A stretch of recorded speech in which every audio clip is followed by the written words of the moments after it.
Hello दोस्तों, आज की इस वीडियो में मैं आपको बताने वाली हूँ कि अगर आपको सूखी खांसी है, आप बहुत ज़्यादा परेशान है सूखी खांसी की वजह से, आपने बहुत सारी दवाइयों का यूज़ कर लिया है फिर भी आपकी सूखी खांसी ठीक नहीं हो रही है, आपको है या आपके घर में किसी बच्चे को या किसी बुजुर्ग को है, तो आज मैं जो इस वीडियो में रेमेडी बताने वाली हूँ, अगर आप उसका यूज़ करते हैं तो 2 से 3 दिन में ही आपकी सूखी खांसी जड़ से ख़त्म हो जाएगी। आप पूरी तरीके से ठीक हो जाएंगे। याद रखिए, मैं सिर्फ यहाँ पे सूखी खांसी की बात कर रही हूँ, बलगमी खांसी की मैं बिल्कुल भी बात नहीं कर रही हूँ।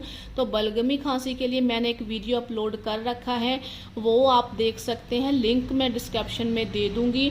जिसको हम सूखी खांसी बोलते हैं या कुछ लोग कुत्ता खांसी भी बोलते हैं, तो ये खास वीडियो इसके लिए है।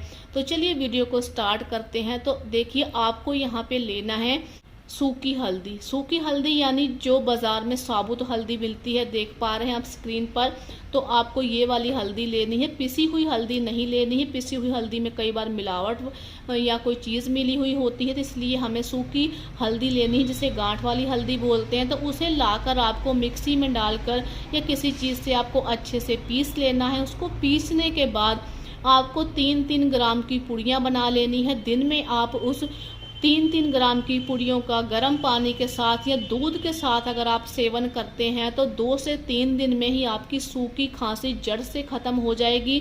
बिल्कुल भी किसी तरीके की खांसी नहीं रहेगी। याद रखिए कि आपको 3-3 ग्राम दिन में 3 बार लेना है। दूध या गर्म पानी के साथ आप इसका यूज़ कर सकते हैं।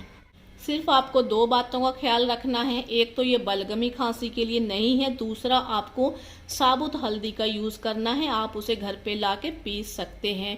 तो उम्मीद करती हूँ आपको आज की वीडियो अच्छी लगी होगी। वीडियो अच्छी लगी तो प्लीज़ वीडियो को एक लाइक कर दीजिए। अगर अच्छी नहीं लगी तो वीडियो को डिसलाइक भी कर सकते हैं। तो चलिए मिलते हैं अगली नई वीडियो के साथ।